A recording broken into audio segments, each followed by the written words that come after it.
Juma kuni jamoat bilan bomdod bilan o'qilgan namoz eng afzal namozlardan hisoblanar ekan. Bizning yurtdoshlarimizga ketishyapti, kelishyapti bomdodga. Juma ayyomi muborak bo'lsin hammaga. Allohumma salli va sallim va barik alayhi.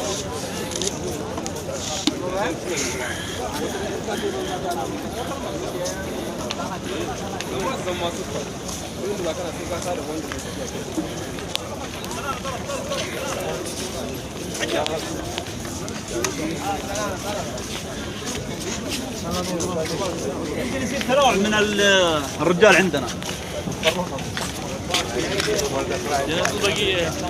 اللهم صل وسلم وبارك عليه.